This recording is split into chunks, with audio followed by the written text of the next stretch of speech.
Assalamualaikum warahmatullahi wabarakatuh. Yang terhormat Bu Lailatul Munirah SKMM, selaku dosen pengajar mata kuliah Survei Konsumsi Pangan. Sebelumnya perkenalkan nama saya Alika Syah Pramadina Putri Sosa dengan NIM 192231007. Di sini saya akan mempresentasikan hasil praktikum mengenai analisis asupan gizi menggunakan metode Wake Food Record. Food record yaitu teknik pencatatan seluruh makanan dan minuman yang dikonsumsi responden dalam periode waktu tertentu. Metode ini tuh memberikan data yang relatif rinci mengenai pola makan aktual, termasuk variasi jenis makanan dan besarnya porsi yang dikonsumsi. Metode Wake Food Record sendiri yaitu yang pertama menjelaskan prosedur Wake Food Record kepada responden, yang kedua menimbang dan mencatat makanan sebelum dan sesudah dikonsumsi, yang ketiga menghitung kandungan gizi menggunakan DKBM, Nutri-Survey atau software yang lain, dan yang keempat tuh menganalisis kecukupan dan validasi data dengan Gutable Cutoff. Selanjutnya yaitu ada biodata responden, yang mana nama responden sendiri yaitu Salvia Rafa Aura Ayu dengan jenis kelamin perempuan dengan usia 19 tahun.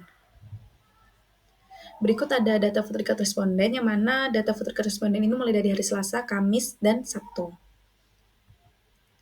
Selanjutnya itu perhitungan total asupan gizi responden, yang mana untuk lebih lengkapnya lagi bisa dipencet pada tautan yang telah saya tampilkan, dan secara keseluruhan pola konsumsi responden ini sama antara weekend dan weekday. Selanjutnya yaitu rata-rata asupan gizi responden, yang mana berdasarkan hasil perhitungan rata-rata selama 3 hari, asupan energi responden itu tercatat sebesar 793 kilokalori per hari dengan rincian 801 kilokalori pada hari Selasa, 730 kilokalori pada hari Kamis, dan 846 kilokalori pada hari Sabtu. Nah, ini tuh nilainya masih di bawah asupan yang direkomendasikan yaitu 2.259 kilokalori. Sehingga analisis pemenuhan energi responden menggunakan cut-off WNPG, responden itu termasuk dalam kategori defisi berat karena hanya memenuhi 35%. Selanjutnya itu analisis pemenuhan zat gizi, yang mana zat gizi responden makro dan mikro ini tuh sama-sama masih belum mencukupi. Karbohidrat sendiri hanya memenuhi 19%, protein 7%, dan lemak 11%. Untuk zat gizi mikronya sendiri, responden juga masih dalam rentang yang tidak memenuhi. Hanya saja untuk natrium ini tuh responden sangat-sangat berlebihan, yaitu persenannya sehingga 154%. Selanjutnya itu validitas data asupan energi responden, yang mana responden ini tuh mendapatkan validitas menggunakan Gutable Cutoff jika dihitung energi intake per BMR mendapatkan 0,6, yang mana 0,6 itu masuk dalam underreporting. Selanjutnya yaitu rata-rata total asupan zat gizi kelompok, karena selain analisis individu, praktikum ini juga menghitung asupan pada tingkat kelompok untuk menggambarkan pola konsumsi responden secara umum.